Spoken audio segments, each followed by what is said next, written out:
Well, this was Mike Pompeo's first trip to China since taking over as Secretary of State, and it comes at a crucial time for the U.S. in this region. Start, of course, with North Korea. The purpose of this visit was for Pompeo to come here to China and brief his Chinese counterparts just after doing the same thing with Japan and South Korea. And what that shows you is that this administration understands how big a role China will play in this negotiation process moving forward, not only by influencing the North Koreans, but also, apparently, the Americans.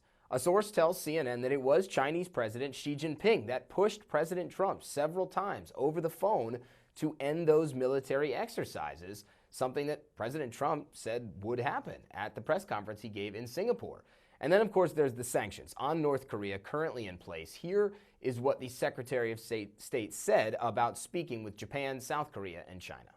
And each of those three countries has also acknowledged that it is important that the sanctions regime that is in place today remain in place until such time as that denuclearization is in fact complete. So China, which accounts for the bulk of trade with North Korea, has said that they will continue to enforce those sanctions, but there is a pretty general view here among analysts in Beijing that China is going to look for any excuse to roll back some of those sanctions that they only begrudgingly signed on to in the first place. So bottom line is, don't be surprised, experts say, if China is the first country to lobby for easing sanctions against the North Koreans at the UN.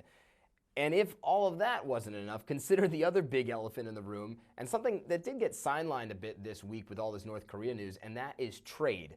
By the end of this week, the U.S. could levy $50 billion worth of tariffs on Chinese imports, penalties, the U.S. says, for Chinese intellectual property theft from the U.S. Both Secretary Pompeo and State Councilor Wang spoke about that in Beijing. We discussed trade today. Our deficit with China is still too high.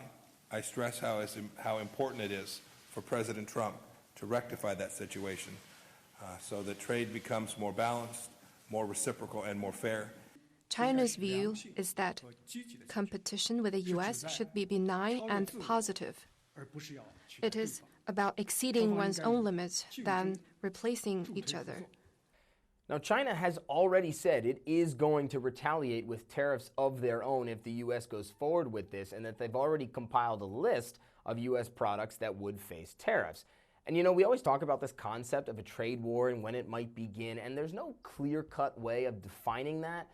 But if the U.S. issues tariffs, levies those tariffs, and the Chinese retaliate and trade negotiations come to a halt, well, it'd be hard to argue that the trade war hasn't begun.